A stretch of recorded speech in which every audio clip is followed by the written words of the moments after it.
Welcome to Half-Ass Movie Podcast, a show where each week Bruce Leslie, Sweet Shanzi, and me, Adam Portress, will put together a half-ass theme as an excuse to watch movies. This month, we're on the road to the release of Deadpool Wolverine, and we take a look at the various movies from Hugh Jackman and Ryan Reynolds, and we dare to ask, are these guys any good?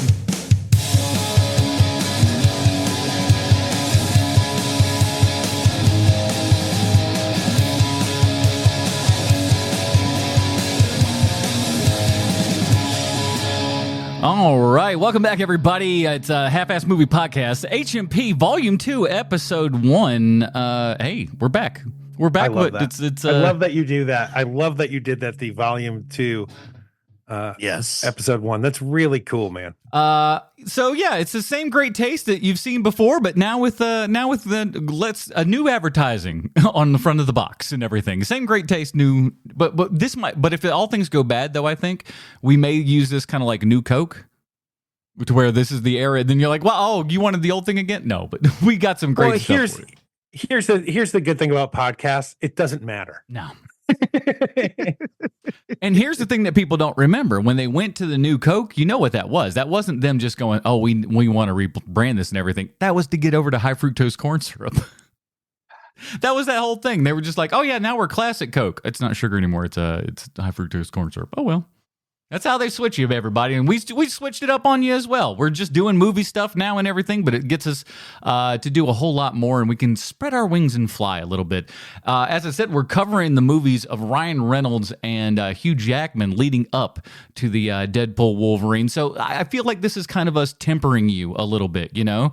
There's a little old school H&P at the end of this rainbow here and everything, but we're just going to ease you into the water, you know? We don't want to splash you in all at once there. That'd be too much for you. So we'll have a little Deadpool Wolverine at the end. Take when you're addicted to heroin and you're trying to get off heroin? Bruce? Suboxone? There you go. Or you're more like old school methadone. Yeah, methadone. There you go. That's the old one. So all my people's in the methadone clinics. This is this 2-month span where 1 month we do the Ryan Reynolds and then the next month we do the Hugh Jackman, where it's like a methadone. Yes, it gets you into the new movie phase. Weaning you in a little bit, as it were, and everything. And we hope that you guys will have a great time with that. And hey, listen, we've had people having a great time on this all this time. So we want you to head on over to patreon.com/HMP and be like those fine people. You get the awesome pre-show, post-show, dinger zone, and get to help build this podcast as well. By the way, the name Half-Ass Movie Podcast, I believe that was Alex, if I'm not mistaken. It was Alex. It was Alex. If anybody's listening for the first time, the first voice you heard was Adam. Mm-hmm. Next up was Sean, and my name is Bruce. And we're just going to do some fun stuff. So I want to thank the people that came up. Derrick is at our number one level here at that icon $40 level. Derrick, thank you so much, buddy. As well as our good buddy Matt Schnapp, Noah Overton. We got Peter and Jens all coming in at that $20 level. And of course, Rocket Face and everybody else. Thank you guys so much for all of your support over these very many months. And again, you guys are awesome windows into what you guys are looking for and help steer this ship of HMP, and we really appreciate that in all these years and you guys sticking around. So if you'd like to do that and support this show at any level, whatever it is, whatever makes sense to you, put that in a dollar form, send it our way, and get yourself some more content at the exact same time. It's not too shabby. And if you can't do that, you can just email us over at halfasspod@gmail.com. Hey, that's pretty good. All I had to do was, just plug into a Gmail. All right. If I was going to say, if somebody were to put a gun to your head and ask you how many email addresses you now have, could you answer that question, Adam? It's got to be double digits at this point. Oh yeah, it's probably now that I actively use, probably 4. Did you notice the head tilt there, Bruce? Yeah, that I actively use? Yeah, actively use probably 4 or 5 of them. I would, there's probably a dozen that I've registered at one point or another, at least. Yeah. What can I say? I'm a man who doesn't follow up on a lot of things. I like to think of it as taking swings at the plate and not getting that hit that you needed. Well, and also sometimes you show up to a game where there's no one else playing and you're just at that is box, also true. Just swinging some stuff around just to see what happens. But you don't get in the best batting practice with no one actively throwing a ball your direction. I've been there. I've played in that game. Throwing it up. How come nobody comes to my birthday party? We're running around with the bat trying to hit other people's pitches. I just show up to Little League games and just try to get in the starting lineup. I don't have money for the batting cage, but I hide. And then I go in and take swings at somebody else's quarter. Oh, man. All right, so let's get into it. So the first movie that we're going to check out this week, of course, as you can see the art here and everything, is National Lampoon's Van Wilder. This is from 2002. It seems a lot longer away nowadays than I used to have thought 2002 was. But we'll talk. It's 22 years ago, bro. That's a bit of a distance, I says. Yeah. So let's get most of DiCaprio's girlfriends weren't even born yet. Not even close. Here's the IMDb plotline. As we know, IMDb 100% correct in everything they say and or do. The most popular kid on campus meets a beautiful journalist who makes him realize that maybe he's afraid to graduate. That's a really, I mean, it is the plot. Don't get me wrong, but that is a plot. It's not super well written, but this movie was written, however, by first-time writers Brent Goldberg and David Wagner. It's directed by Walt Becker, who this was his first thing, and he would also do another movie with Ryan Reynolds and old what's his nuts from Stand By Me. They did a movie but came out about the exact same time. This was the movie that was popular out of those. The movie, of course, is starring Ryan Reynolds, Tara Reid, Kyle Penn, Tim Matheson, Daniel Cosgrove, Tech Holmes, and we also have Booger and Eric Estrada make cameos, which is fun. Yeah, Eric Estrada needed the work, I guess. Listen, they probably got each guy for a day. Yeah. Oh yeah. Completely shot him out. Like I because Booger is always in the same spot in this movie. Yeah, he's got two. He was two shots essentially with him, more or less, right? Mm-hmm. I feel like they only got Booger for the day, but he hung around for a couple of weeks just for the craft services. What are you talking about? Curtis Armstrong works all the time. Yeah, I know he was hosting. Yeah, he hosted a game show on TBS I watched a few years back. He's a busy guy. Super busy. Like him and Wallace Shawn, there's a couple of guys that just are unbelievably always just doing stuff. You can't make them not do stuff, it seems. So let's kind of get into this movie itself and everything. I'd never actually even seen this movie, if I'm honest with you.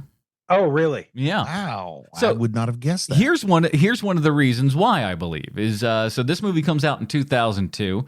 In 2002, I'm working in TV news at that point. So my head is buried in all of that, and I'm just about to actually go to film school. So I'm about to have that college experience myself and everything. And I want to get into the differences between my college experience and other things like that, because my guess is mine are quite different than the things that are depicted in this film. Bruce, I know you're a college man. I'm a college man, but I went to Marshall. I didn't go to the Chickadees of Coolidge. Is that what it is? Named after Calvin Coolidge, this college? Sure. Yeah. But I was 28 when this came out, so I think this was a movie made for 28-year-olds, right? I think this movie is made for 14-year-olds, but we'll get into it. But so had you seen this movie before? Was it on your radar at any point, Bruce? Oh, I saw this one. I don't think I saw it in the theater, but it's not out of the realm of possibility. I definitely saw it when it was hot off the presses. Sean, I saw this as well. I saw this on DVD.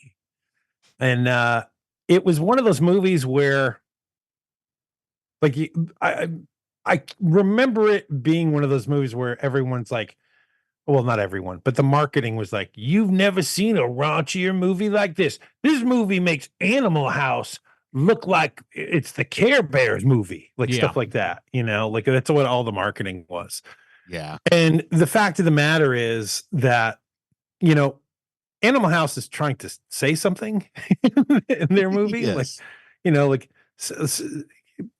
Both National Lampoon movies. Yeah. But the National Lampoon has Both Tim changed. Matheson movies. Also true. The Animal House is legitimately trying to say something, whereas this movie is not. They're trying to fool you into thinking they are, but they're not actually saying anything in this movie. I will say like this. They're very much trying to be the college version of American Pie or something, but it's so unquotable. Yes. This movie's surprisingly unquotable for something that's like this. Like, it should at least still have some dumb things that you say and everybody knows, oh, that's from Van Wilder. Right. Well, I can tell you this: the writers themselves and many of the people that work on this film, because I purchased the Blu-ray for Van Wilder for this episode, And I watched the featurette and everything, a little EPK kind of action there and everything. They were really proud of the heart of this movie. Sure. Very proud of that. A lot of heart. They were like, listen, yeah, it's very, there's a lot of jokes and a lot of, funny humor and stuff like that and everything. But at the end of the day, the thing that makes this movie different from like a lot of the other college movies, and the reason that we thought that, that this would be a good one to do here and everything, is that like, there's just a little bit more substance to it. There's a little bit more heart to this thing at the end of the day. And I think that's what we all really connected to. I swear these are all the words that they're saying. It's great. So Bruce, one of the things that because Adam and I pay closer attention to this kind of thing than you, but is Van Wilder the first time you knew who Ryan Reynolds was? No, because I watched Two Guys, a Girl, in a Pizza Place. Aha. And I mean, I didn't watch it religiously or anything, but he played a medical student on the show when I was in medical school, so I kind of related to him. Sure, I bet. I vaguely remember that he was show. A cup man. There was an episode where he was a cup man for a boxer, and I'd always kind of wanted to be a cup man, so that also linked to. He's just waiting for somebody to say cut me, and then you just cut them. And is that why you got into your profession? Is that you could just cut people? Well, it's part of it. All right. At least lady there's a fringe benefit cut to it. People in almost any profession, it's just you get away with it easier in some than others. That's fair. The lady who I have chosen to spend my time with, she can't ever remember the name of the TV show he was on, so she just calls it Two Guys in a Pizza Party, which I find love it. So endearing. I at least remember like very vague swaths of Two Guys, a Girls in a Pizza Place. First of all, it's a good name. As far as sitcom names go, it's memorable and stuff like that. And so it works. And you had that good thing of you had this cute girl and then two guys, and one of those guys happens to be Ryan Reynolds, and he's doing a pretty decent job. But that's when we get into like this movie and everything, to where I feel like this is like Ryan Reynolds' Flashpoint and everything. We're getting too ahead or what? No. You're right. You're right. This is basically where he becomes a movie star right after this. Yeah. But my question about this is, because I've never seen a second of Two Guys in a Pizza Party. I've never seen that show. and so I'm wondering, because he is basically like Jim Carrey light in this movie. Like when you're watching his performance in this movie, he's basically doing like a knockoff Jim Carrey.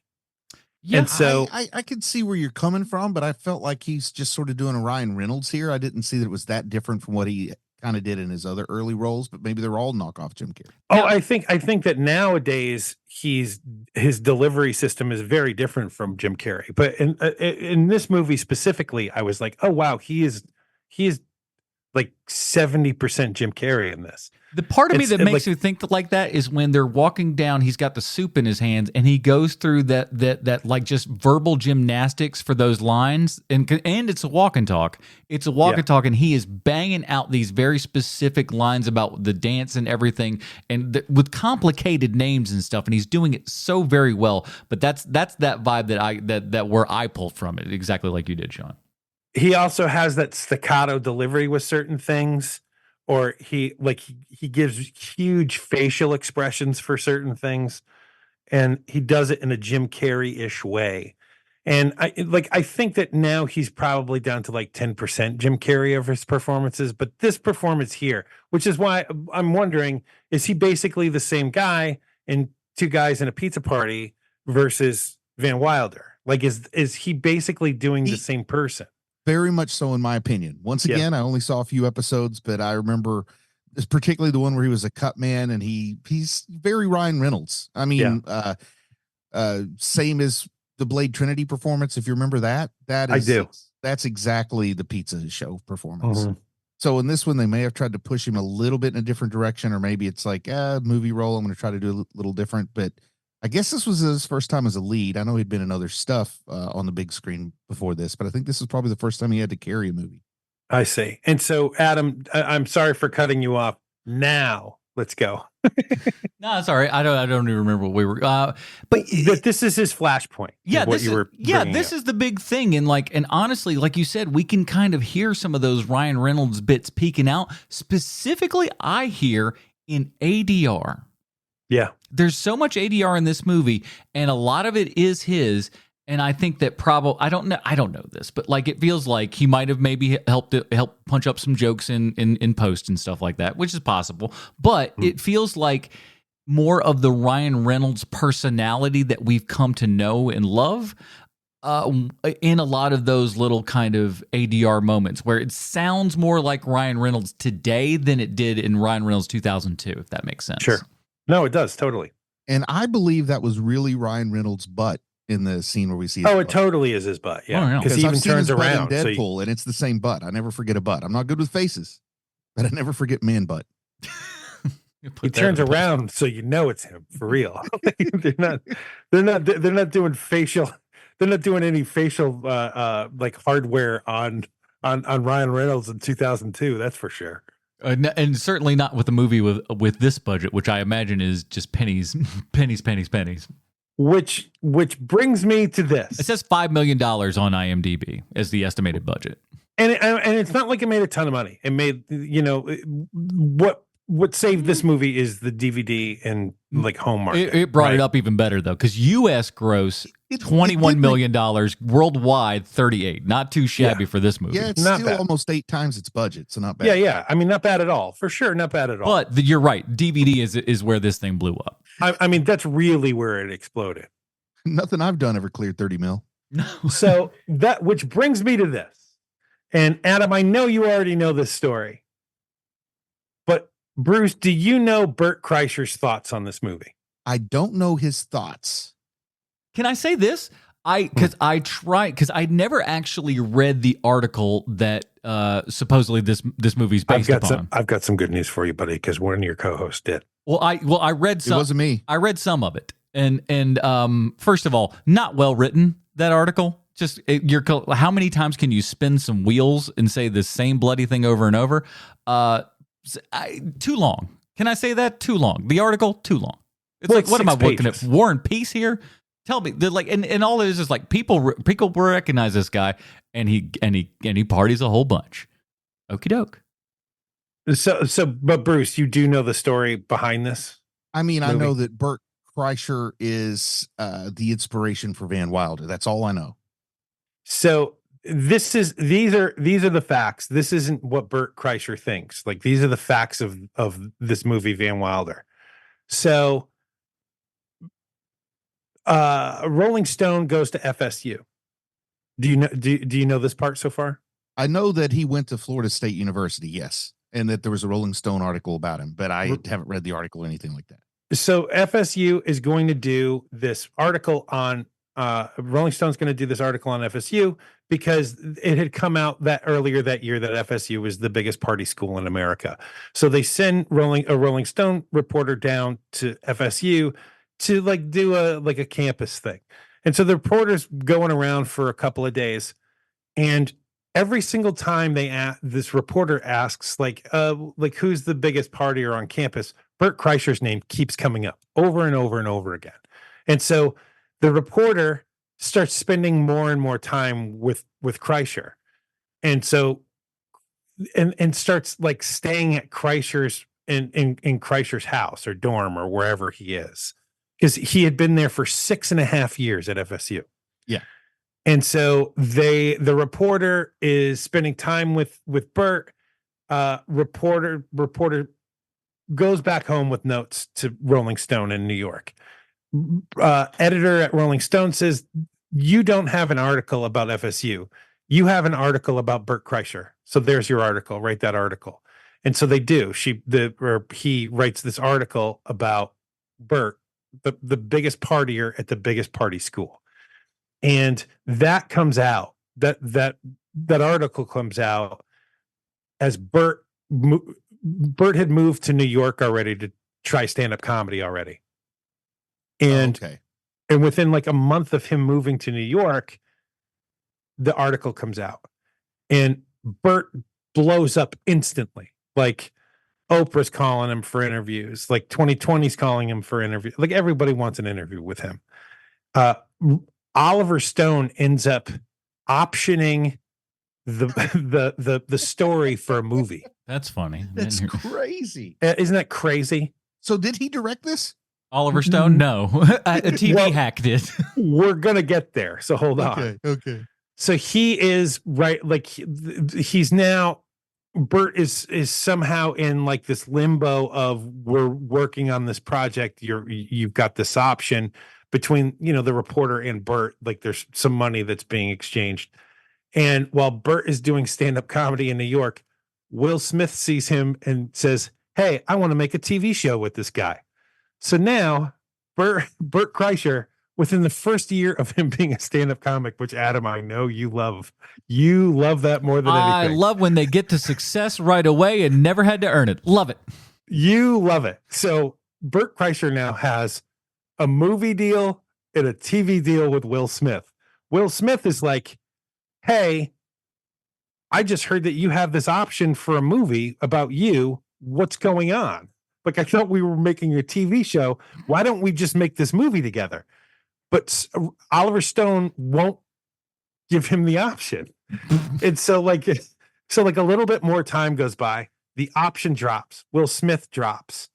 And it kind of just evaporates. Like everything evaporates like within year 2 of Bert in New York. And this movie comes out, Van Wilder, which looks remarkably like what they were working on for Oliver Stone's screenplay. And he's like, "Yeah, they changed my name, but they didn't even bother to change my best friend's name from the article in the movie. Like it's even his name. Like it's the guy same that Ted name." plays. Yes. And so as time moves on, like Bert doesn't want anyone to know that Van Wilder, like he wants his friends to know, but he doesn't want it public that Van Wilder was based on him because people are going to forget about the Rolling Stone article. And so years and years and years go by. And basically just before his movie came out last year, The Machine, he lets loose that Van Wilder was based on him in the Rolling Stone article. And everybody kind of goes crazy because I'd been following Bert for a long time at this point.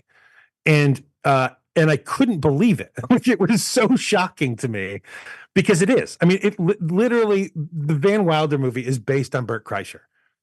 The way that I learned it was based on Bert Kreischer is he had some little show on Netflix where he like went to a cabin and he would invite other comedians to come and spend the night with him in his cabin.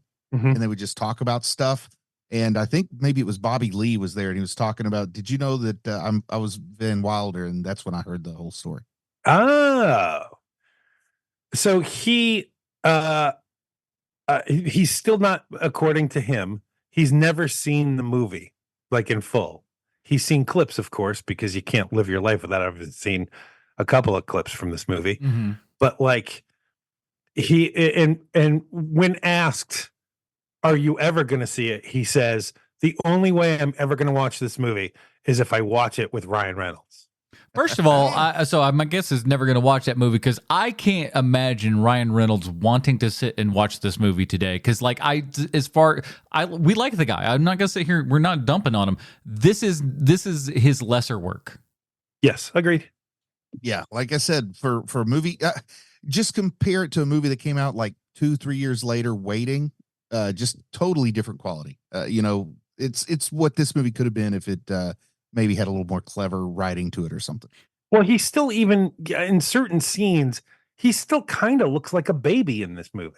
Yes, he does. He's a sweet little baby bottom. He definitely has to grow into that face for sure. It's just like he's so much better looking now. I'm so glad to be a man on so many occasions where it's just like we age like fine wine over here. We just get better looking as we get older. It's thank you, God. Thank you for that one. Unfortunately, I age like that kid from Terminator 2. Hey, listen, we all can't hit a home runs. Oh, you've got Furlong's disease, bro? Do I look different? That's what I ask people. You don't look like you're on that much meth, Bruce. Come on. Eddie, I know you're getting sober, and that's good. Good for you. I applaud. It's good. Get the clean. But yeah, it's so early Ryan Reynolds, you can just kind of it's the infancy of the thing that we would see. And that's what to me is ultimately the fun with this movie, is just kind of seeing him on that precipice of doing something great. And I think that's also part of the problem of this movie. There are so many scenes that look like they were the first take. They were like that they haven't quite warmed up yet. They're not ready for the day and everything. Like when he's giving the speech to the basketball team and everything, that felt like, okay, that was a good first pass. Let's try this 2 or 3 more times so we can get the rhythm really good, and like your facial expressions can be right on all the particulars and everything like that, and maybe the team can be into it a little bit. I don't know, but like you could actually direct that scene. It feels like they had 0 time to do that, and they were just like, okay, that's good enough. Let's keep moving. Part of the problem with that scene might be that none of those basketball players are actors, right? Weren't they all real basketball players? Probably, but here's the problem with that though, and again, where this movie has a little bit of a oopsie daisy here at the end, is we show the outtakes and stuff where, guess what, people are having fun, and we ain't having that much fun while we're watching the movie. But I had more fun laughing at the outtakes at the end than I did the movie itself, and that's not a good sign for a film.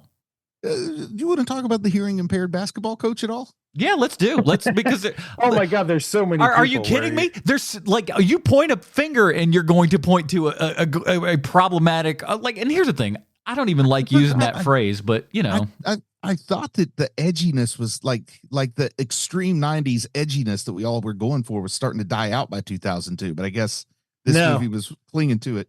No, it's hard. It's still very steady in 2002. I mean, when you first meet Taj, there's the Indian music is playing. It's like, yep. What are we doing? Sitar action in the background. Oof. I could not imagine introducing my kids and their high school friends to this movie now. You know what I mean? It would not go over well. No. Or it would go over too well. Like, you know what I mean? Like there's no in between. Or it would go over too well. They'd be like, no, we've been doing it all wrong. Van Wilder's the direction we should be headed. God, guys, we've been really messing up. We got to take it back. We're going to take it back. We're going back to the good old salad days of 2002, where we can make fun of a deaf man for just. And I guess when you're in the entertainment world, a check is a check, and maybe you just want to get out there. But did Kal Penn feel good about this? Kal Penn doesn't feel good about most of the roles he's been in, as according to Kal Penn. So, I think that he needed the check to get his foot in the door. Right, he needed to get it in the door, and it did. I mean, it worked. It's a decent sized role. Got a SAG card. Got some money. I mean, one could argue though, if he doesn't have this film, he doesn't get Harold and Kumar. There's no way he does. There's literally no way he gets that movie without. And Ryan Reynolds doesn't get his cameo in Harold and Kumar if he doesn't make this film with Kal Penn. Yeah. But it's like, and that movie is so good for both of those actors, and I love Harold and Kumar Go to White Castle so much. Such a great little fun film. The person whose career owes the most to Harold and Kumar has got to be NPH, but that's a story for another. Without a doubt. Yeah. But the person who I think is doing the best job in this movie isn't Ryan Reynolds, although he's not bad in this. Like it feels like he's figuring things out. Yes, he's stealing a lot from Jim Carrey, but you know, so were most white guys in the early 2000s. He was the biggest thing. He can't steal from Chris Farley. I mean, you know, he doesn't have the right body type for that. So you got to do what you got to do. But the person who's really doing a tremendous job in this movie is the guy who plays the bad guy, the actor. Yes, Daniel Cosgrove. Yeah, he's got that Stifler energy going through him. Daniel Cosgrove, the actor, like that's the actor's name. He is so good in this movie that it feels like somebody said to him, "We want a new take on what a bully is," and he's like, "Got it, boss, no problem." And he completely kills it. You see like variations of this kind of bad guy, or you know, like school bully. But this is so different of a bully. It's just so good. And it's so weird, too, because the bully is the nerd and the cool kid is the one who's being bullied. Like, it doesn't make sense in terms of how you, like, the formula you use for, in Revenge of the Nerds, it wasn't the nerds who were the bullies. You know what I mean? But that's how it is here. Right. He's got good grades. He's got some social awkwardness and stuff, and yet he's the bully. and then Van Wilder, who absolutely everyone loves all the time. Like if you watch this through a different lens, it's like the thing where Daniel LaRusso's the actual villain of Karate Kid. You can almost see like Van Wilder coming in and ruining this guy's life who just wants to go to medical school and help people. Well, in many ways, that is what happens in this film. Yes. I mean, like, you know, that's exactly what goes for. It's not even like the bully is a rich kid and Van Wilder's from the wrong side of the tracks. Van Wilder's even richer than the bully. Yeah, he's richer than the rich kid. That's the most hilarious part of it all. It's like, no, my dad's just paying for all of this. Who cares? Yes. He's having Daniel Cosgrove is having a lot of fun, and when you see the behind the scenes stuff and everything, he was really happy to have this role. I think he had a lot of fun with what he did and everything, and so of all the people, I think he probably enjoyed this the most. And for somebody who came out of reality TV, I think Peck does a competent job as an actor. A lot of times you got to worry about, like, you know, somebody's just famous from Road Rules and Real World, and you put him in a movie, what's going to happen? I thought he did fine. Yeah. Who are you talking about? The blonde-haired person of color, Tech. His real name is Tech. I don't know what his character's name is. Hutch. Yeah. No, he's fine for what little bit they have to do. It's like he's one of those characters that you're just like, feels like we could have a little bit more of something with him. You know, he's got the bong scene is funny enough, I guess, for what it is. You know, that's his moment to shine in this whole. Well, no, the dog thing. The dog. He says people still come up to him to this day and ask him about, hey, was you really doing that to the dog? Yeah, of course he wasn't.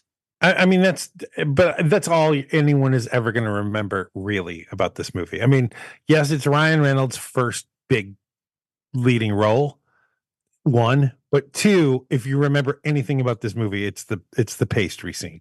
I mean, it's literally the only thing I could remember having had seen this movie, 22 years ago. How is Tara Reid's performance?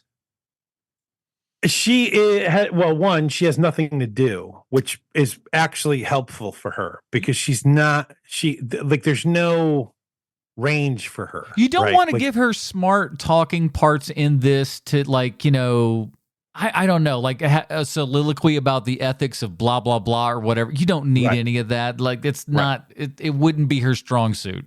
She does okay. Like, I feel like I could maybe stretching credulity a little bit as a newspaper gal, but maybe. No. I said stretching credulity. Like she's cast intentionally to try to catch some of that American Pie audience. Well, yeah, of course. Because anything that has semen in a pastry, you're going to think of American Pie. Tara Reid's agent just goes, excuse me, what have you written there? I believe my client needs an offer. I think of her as being pretty terrible because all I think of are the Sharknado movies, but she wasn't as bad as I remembered her in this movie. Well, I mean, she's in that same lane that Keanu Reeves was in the 90s, where, like, you can't give him an accent, you can't give him smart dialogue, you just got to give him this thing, and he's totally fine when you're giving him this thing. I know this sounds sacrilegious now because he's like Jesus too, but yes. Like he's not an amazing actor. Even now, he's not an amazing actor. He's just great in these movies that he's in because they know, and he knows his own lane, right? He's like, look, you don't want to give me too many lines where I'm supposed to be a smart person. Don't make me a lawyer because I walk like a surfer, all of these things. And so with her, it's, you don't make her an editor. You don't make her a reporter for anything. It'd be like taking Denise Richards and trying to make her a physicist. Well, are you kidding me? Christmas Jones was the best scientist ever put to celluloid. How dare you? Perfect example. And so, just thinking on those lines where, like, she's totally fine in this because she doesn't need to do anything more than just be the girl who eventually is going to be Van Wilder's girlfriend. She's a cipher for the story. She's the helpful through line of all of this. I mean, she's a pretty face. Say what you will about her. She's a pretty face. Yes, she is.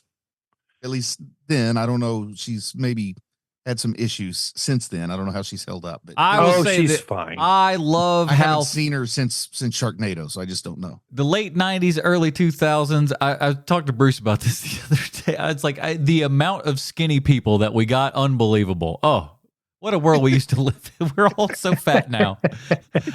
We see Tara Reid is just the thinnest little stick, and at the end with just like I mean, we're an inch away from the ground floor. I love where I live because the only guys out there are fat guys. So I see like hot girls with fat guys all the time, and it makes me feel good about myself. And I'm proud to be an American. But she's serviceable in this movie, but totally, it's fine. I remembered her being awful in this movie, and she's not awful. But I wanted to ask you guys what you think, because sometimes I'm just wrong. Oh, I forgot that your boy from That Thing You Do is in this bad boy as the guy who works at the newspaper there. Yeah. I'll tell you what shocked me was that Wolowitz from Big Bang Theory was Simon Helberg is in this. Yeah. Aaron Paul is in this movie. That's where I was going. Woo! Aaron Paul was in that that weird DC thing. What was it? The Birds of Prey. He was in that weird DC Birds of Prey TV show that we watched years back. Oh wow! And then you got the kid from Major Payne in it. The kid from Major Payne. He was in Major Payne, and he was in American Pie. That kid was in a whole bunch of things. The Shermanator's in it. Yeah, Chris Owen. The Shermanator. That's a guy. Definitely trying to catch the American Pie audience with this. Well, listen, it was those movies were gigantically huge hits and everything, and they were like, how can we repurpose this formula and everything? They also didn't age quite so well. No, not quite as well. As I don't know that this is going up on any timeless classics lists by any stretch of the imagination. I checked AFI's top 100 and it didn't crack it. Wait a minute. Did you check the AFI top 100 comedy? Because that's a little bit more specific, because there's 100 comedies. We weed out all the other junk that nobody needs. Did it make 100 comedy, I wonder? Maybe not. No. If Strange Brew ain't number one on that list, I ain't looking at that list. No, it's been a long time, but I felt like Midnight Run or something was the top of that list. That's a pretty good one. Not a bad one. Midnight Run's pretty funny. Any surprises in this movie? Anything that caught you off guard? For me, it was just like how close that Ryan Reynolds was to becoming the Ryan Reynolds that we know. At this point, you can just see that germ in there. I didn't expect to see quite as much of that as we did in this role. It kind of surprised me that they didn't take a few more low-hanging fruit jokes about the fact that you got Matheson from Animal House in this, so try to make some kind of reference. Well, we wouldn't even believe what happened when I was in, something like that.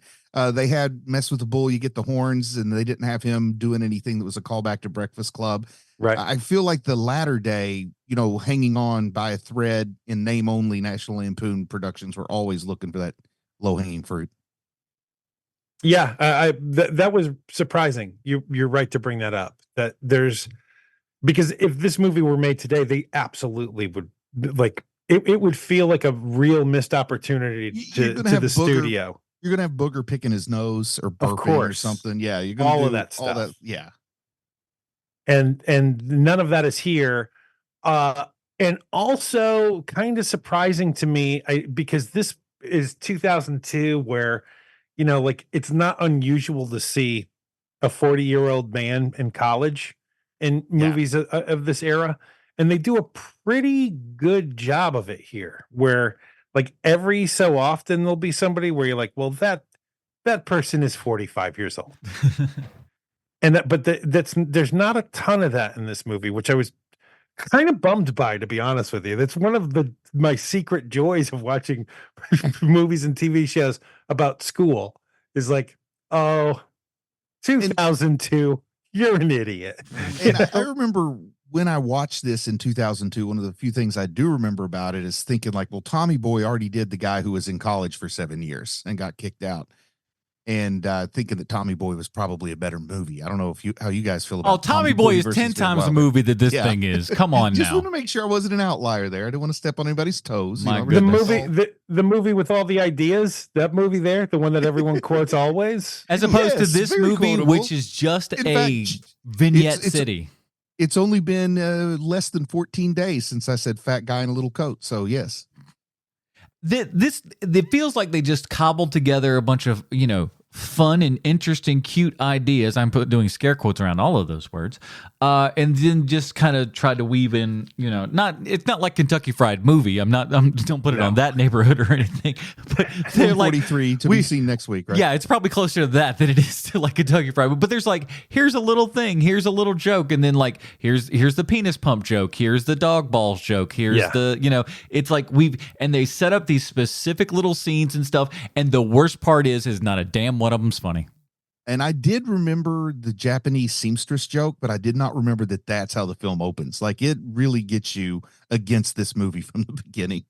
It's not even, you can make that funny. It feels like that's not funny, but it's not funny. Well, you got to do presented bad. Like, that's how you make it funny.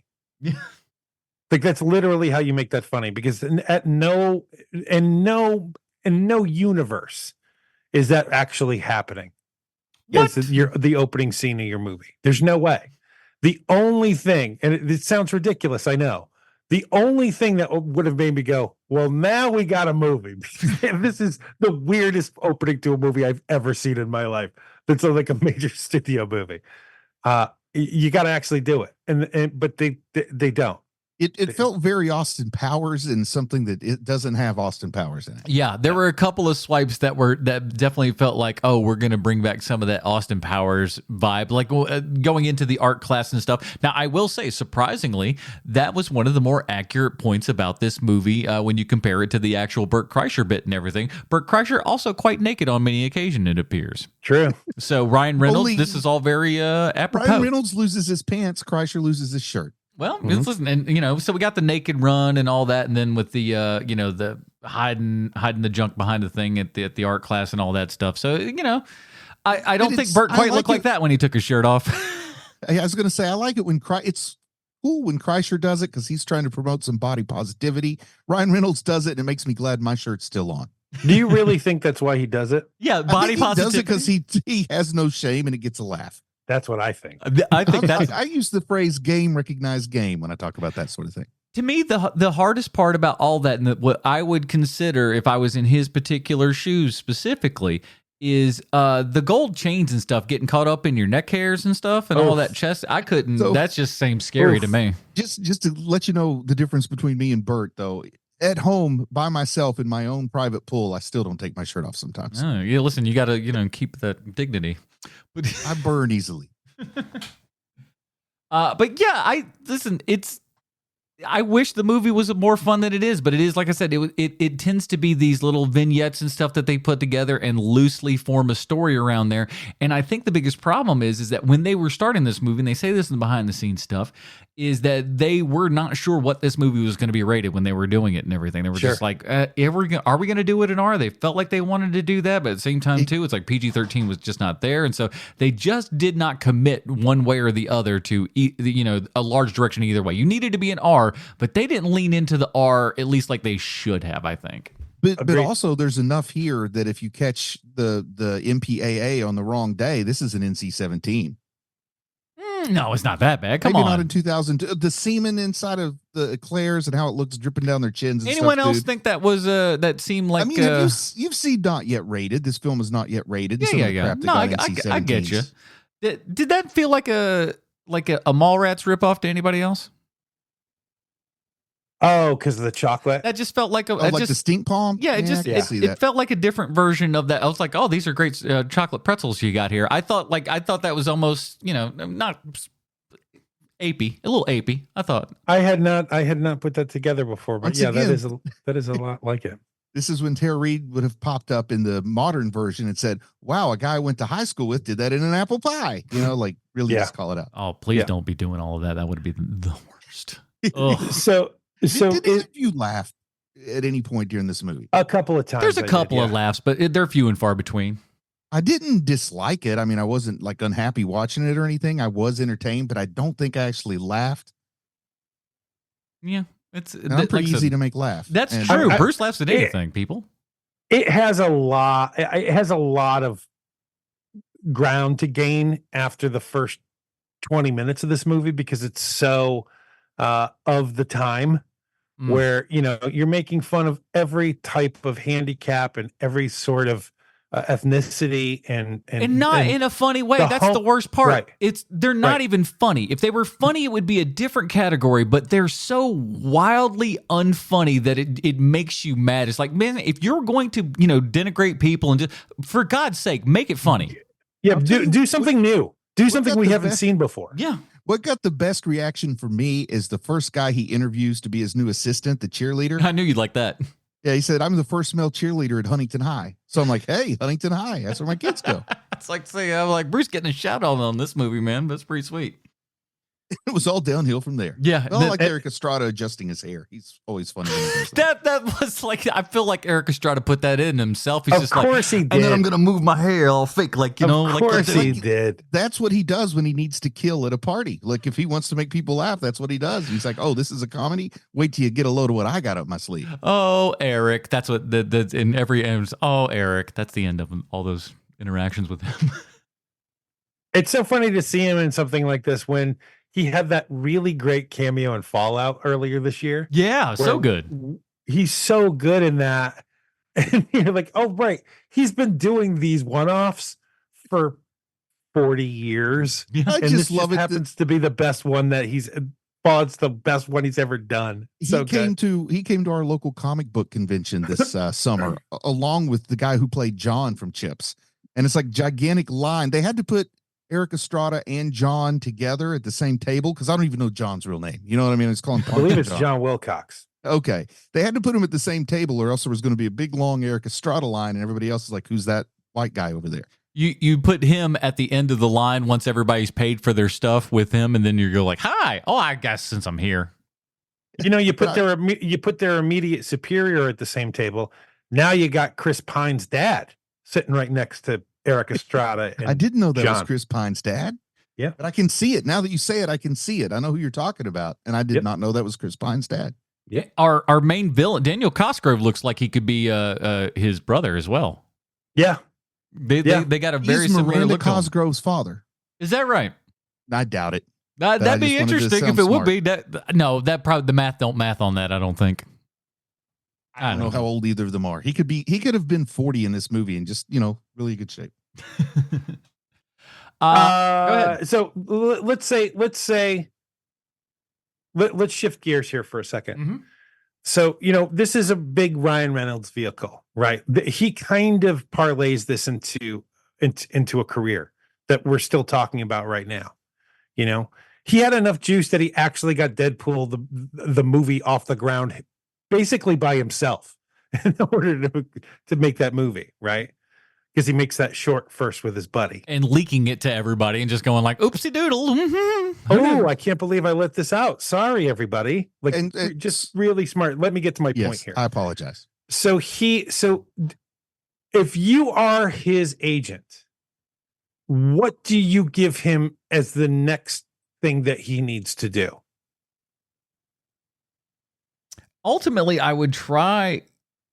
Your agent's just going to say do another Van Wilder. I hate to say that, but like that feels like what the agent would automatically do. It's like, this is starting to go good. Like you said, a $20 million versus a $5 million budget and everything. It feels like this guy's going to have a little bit of juice behind him here and everything. I think as your agent in 2002, I'm probably going to tell you need to do more of the same. But that's a mistake. But that's what his agent I would tell him to do. And that's like I said, I'm aware that's a mistake. I think if I'm the agent, I'm going to say hold out for a big paycheck. This might be the only big paycheck you get. I would probably be cynical and think he just caught a little lightning in a bottle. He needs to capitalize on it, put that money in a mutual fund, and then he'll be set. Diversify. Look, just whatever the next offer, just whatever the most money is, get it and save it all, because not everybody gets a hit. He's got the weird thing too. I noticed in this viewing that he's got the same thing that I call the Bill Murray syndrome, where he can say incredibly mean things and you still like him anyway. Mm-hmm. And that is super, super rare. There's not many people who can do that. I got it. Listen, I'm not going to, again, not look back at the history, not a horn tooter over here. I say stuff at work that there's zero reason that anybody should get away with saying. I'm being nice, but I'm saying some stuff that's a little bit off the kill. So I have a little bit of that, I think, not as much as Mr. Ryan Reynolds. I'll give you that one. But I have an ability to say some things in front of people that for some reason or another, I get forgiven for it. So I got a little taste of that myself. So Sean, between me and you, Uh-huh. do you think he really gets forgiven for it? No, because I know too many people that can't stand Adam Porteous. No. I'm not those people. One, because he gives off maybe one of the worst first impressions of a human being I've ever met in my life. He has the worst first impressions. And two, there are people who are like still to this day angry with you over something that you said like 10 years ago. All those people are babies. So I don't think that you're really getting away with. Maybe age has made you better at that. I think it has. Okay, good.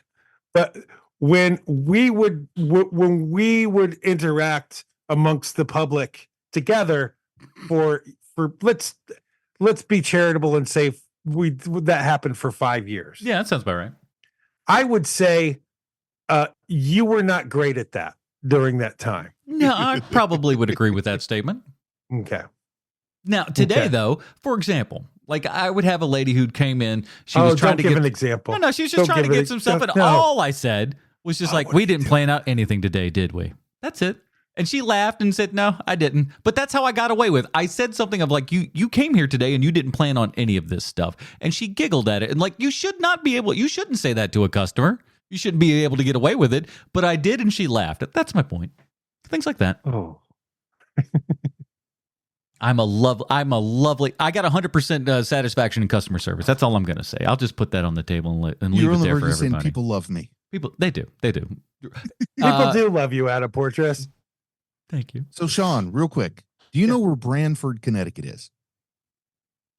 Branford? No. That's where Daniel Cosgrove grew up. So I didn't know if maybe it was like a town that you were familiar with or not. Because my guess is in Connecticut. Because Branford beavers are tough. It's probably west of the Connecticut River. It's like the nicer part. It's where people who work in New York live. Yeah, he was born in New Haven, if that helps. I don't know. That is helpful because that's east of the Connecticut River, and I know where New Haven is. Yeah, I know Yale is in New Haven. That's about all I know. That's true. It's the only part. I have no idea like how far is New Haven from Hartford. I couldn't tell you. Can you walk from one to the other? I don't know. About 20 minutes. Oh, so it's closer together than I thought. Yes. Now, there are 878 National Lampoon movies. Is National Lampoon's Van Wilder the last good National Lampoon movie? I can't remember. I can't remember another one. I looked at the list. Uh-huh. I looked at the list, and the closest thing to something you might have even thought about watching was Christmas Vacation 2, Eddie's Island Getaway. I've seen that one. But that's terrible, though. Why did you see that? I have no idea. It was probably Christmas time. And it was like, oh, well, we've watched every other Christmas movie. Let's check this new one out. All right. But spoiler alert for next week's episode, but I'll tell you something about that in a minute. But anywho, this was the last one that anybody would have watched on purpose. They made two other Van Wilder movies. I don't know if you guys knew that. They made a sequel and a prequel. So they made The Rise of Taj, which I guess is a Cal Penn vehicle. I didn't bother to look at the cast. They didn't lean more into the Taj Mahal thing. I was surprised about that. And then the other one is a prequel, which is about his freshman year at college. But they obviously aren't getting Ryan Reynolds for that one, so I couldn't imagine why anybody would want to watch it. No. For me, that thing's got to look like it was shot for like Disney Channel. This was the last notable one I think that they would make, but I would say just before this, I'm going to give a slight nod. It's not an amazing movie, but it is a better movie than this.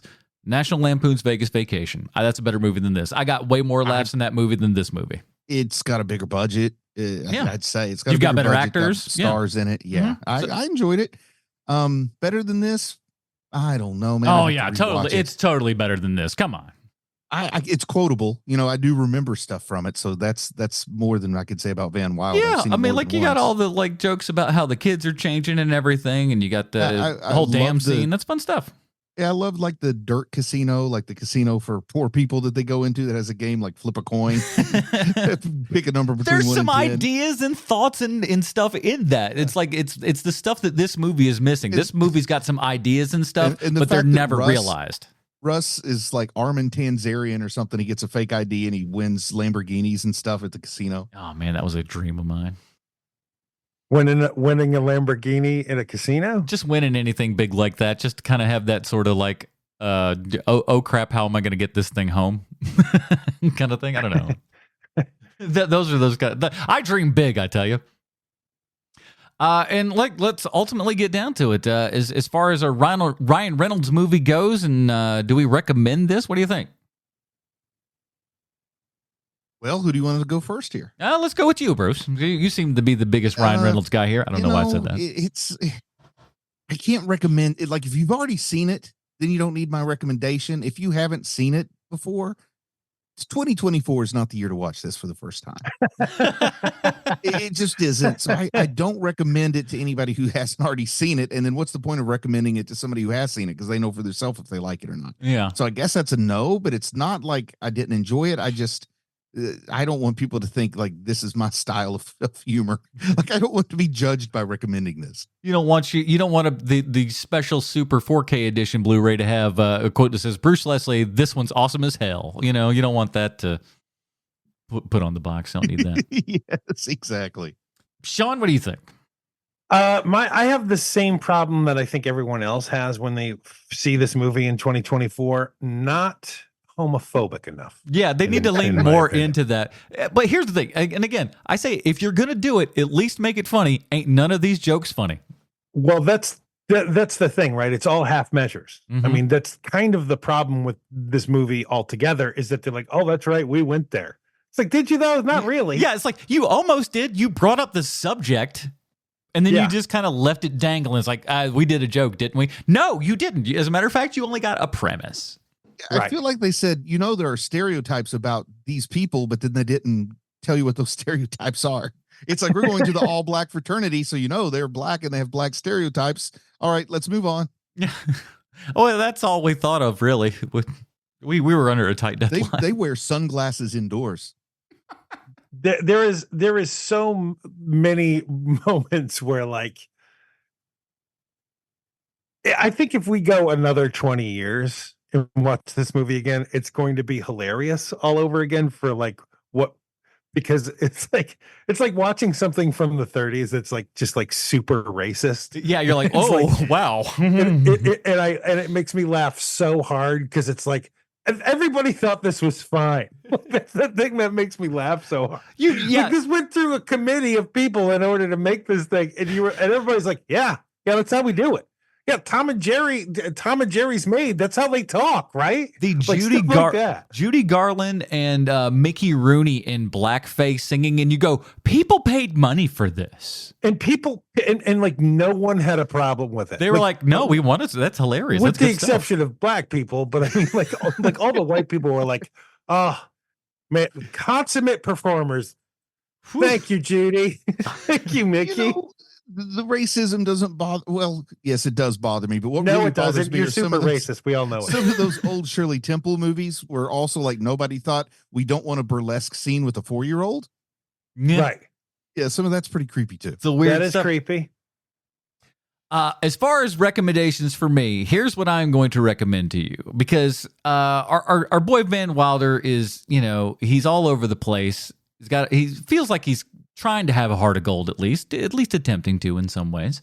Let me shift you to a better movie than that. It goes back a few years as far as not college, but back into high school. Watch Rushmore. Rushmore's a better movie than this. Oh my God! Yeah. Same basic sort of ideas and stuff. Go watch Rushmore. Do you think somebody was going to argue with you about that? No, I don't. I'm making recommendations. I'm recommending that you watch Rushmore as opposed to this film. If you want to watch a good film about a guy who's like, a slacker yet overachiever at the exact same time, but you want the movie to be good, watch Rushmore. There's no jaw-dropping stereotypes used for comedy in that movie. What are you talking about? That's not funny. You're right. Ryan, we owe you an apology. One of my favorite jokes that I used very many times in my life is, why are you wearing your pajamas at dinner? These aren't pajamas. These are OR scrubs. Oh, are they? Good stuff. Boy, you don't know how many times in the operating room I've broken that one out. I would imagine 1,000,000,001. Yeah. I mean, knowing you? Come on. Yeah. Now, if Sean said that on a daily basis, I'd say that's odd and bizarre for you to say those things. You, however, I go, sounds about right. As a matter of fact, I would be more surprised if you didn't. Must go to joke 5. He's flipping through the note cards. He's trying to get to the good one. Which one of these do they like? Joke 12. None of these are working. Reference B. Hit him with that tagline, Bruce. All right, so that is it for this inaugural episode of Half-Ass Movie Podcast, Volume 2, Episode 1. Bruce, where can we find more of your work on the internet? Are you out there? What are you doing? You can go to YouTube and look for me, Bruce Leslie, Anime Dad. If you like old reviews of anime, old reactions to anime, go check out the stuff I used to do about a year and a half ago. Werewolf Fighters back up, though, yeah? Werewolf Fighters back up, and one of these days I'm probably going to put up my Werewolf Fighters special features video that I made, the behind the scenes and stuff. But I'm sitting on that gold for maybe the 1-year anniversary of Werewolf Fighter. Yeah, put out that 4K for us, okay? Appreciate that. The box set. Sean, what else? So it's here, boys. Oh my goodness. I can't believe how fast it's actually coming. Yeah. I'm kind of crying a little bit. Yeah. Next week, Lordy, is our new podcast, 30 Questions, The Acolyte, where we will be asking 30 questions to the new Star Wars show, The Acolyte, that is on Disney Plus. And it's going to be good because one of its stars knows so much about Star Wars. Did you see this? Man, look. Oh my word. I don't want to. No. The only thing that really gave me hope was when they were interviewing the director or maybe the showrunner. And the reporter asks the director or showrunner of the show, how do you think Star Wars fans, like diehard fans, what do you think they're going to think of this show? And she said, I don't care. Oh boy. And I was like, wow. that's the first time in a long time I've heard anyone say that. Hey, from Star Wars. At least you're honest. That's what I like about it. At least you go like, I don't care what you think. We're going to put something out, and maybe that's what they need. I don't know. We're certainly going to find out on the Acolyte 30 Questions. So check that out wherever you find podcasts. Man, we appreciate you guys. That is it. Next week, we're going over to Bruce for his selection for Ryan Reynolds movies. Bruce, what do you got for us this time? Just friends, people that are patrons know that we had a little fat suit discussion going on with Amy Sedaris. Well, we get a little Ryan Reynolds fat suit discussion next week. Listen, if there's somebody in a big old giant fat suit, you know sure and well that that's going to be on the top of Bruce Leslie's list of things that we got to do. So Just Friends is that one. So I wanted to buy one, but they don't make them in my size. It's interesting because we get to this point, and it'll be fun to talk about because that's going to be another section of Ryan Reynolds' career where it's just like no one quite remembers this movie. Like you might remember the idea of it, and we'll see what went right and what went wrong and all those kind of fun things when we do this yet again next week. So join us next week for more Ryan Reynolds. For Sweet Chauncey, Bruce Leslie, I'm Adam Portress, reminding you that if you cut every corner, there'll be more time for play.